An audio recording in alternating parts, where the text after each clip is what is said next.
Guys, welcome back to one more mini vlog. Last వీడియోలో చెప్పాను కదా, నేను కూడా వీళ్ళతో పాటు కలిసి ఆడుకున్నానని. ఇంకా మేము ఎలా ఆడుకున్నామో లేట్ ఎందుకు మీరే చూసేయండి.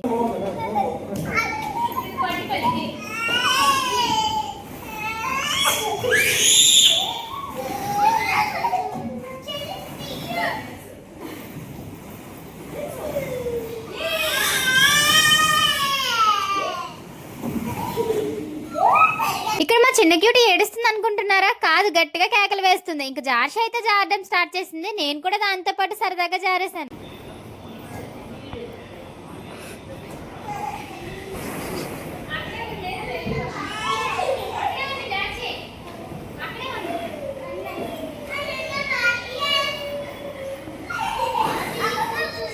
వన్స్ పిల్లలు ఫామ్ లోకి వస్తే వాళ్ళని ఎవరు ఆపలేరు కదా. ఇక్కడ మా జార్షి కూడా అంతే, ఇంకా ఫుల్ గా ఆడుకోవడం అయితే స్టార్ట్ చేసింది. ఆ బాల్ మీద జంప్ చేస్తూ చేస్తూ కింద పడాలన్నమాట. మా జనని పాపని చూసారా ఎంత చక్కగా ఆడుకుంటుందో ఆ బాల్స్ తో. ఇంకా దాని హ్యాపీనెస్ కి అయితే అసలు హద్దులు లేవు. ఇంకా 1.5 hours ఆడుకున్న తర్వాత మాకైతే ఫుల్ స్వెట్ వచ్చేసింది. ఇంకా బయటకు వచ్చిన తర్వాత చల్ల చల్లగా ఐస్ క్రీమ్ అయితే కొనుక్కున్నాం.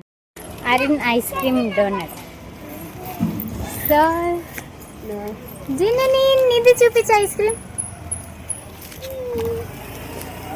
జార్షి నేను షేర్ చేసుకుంటాను. నాకు ఐస్ క్రీమ్స్ అంటే చాలా ఇష్టం. అందులో అరుణ్ కంపెనీ ఐస్ క్రీమ్స్ అంటే ఏదైనా సరే నా ఫేవరెట్. ఇది డోనట్ షేప్ లో ఉంది, టేస్ట్ కూడా సూపర్ గా ఉంది. Oh my God, ice cream ఇలా తినాలని తెలియక నేను ఇంకెలానో తిన్నాను. ఇలా మూతికి ముక్కుకి అంటించుకొని తినాలన్నమాట. నెక్స్ట్ టైం మీరు ఎవరైనా ఐస్ క్రీమ్ తిన్నట్టయితే ఇలానే టేస్ట్ చేయండి. ఇంకా మా జర్నీ పాపకి అయితే టేస్ట్ బాగా నచ్చినట్టుంది. వేళ్ళని కూడా వదలట్లేదు. వాళ్ళ డాడీ టీ షర్ట్ మొత్తం పాడు చేసేసింది. ఇంకా మేము చాలానే ఆడుకున్నాం కానీ వీడియో క్లిప్స్ అయితే తీసుకోలేదు. That's all today. ఇంకొక మినీ వ్లాగ్ తో మళ్ళీ కలుసుకుందాం. Bye guys, subscribe to Happy Harsha.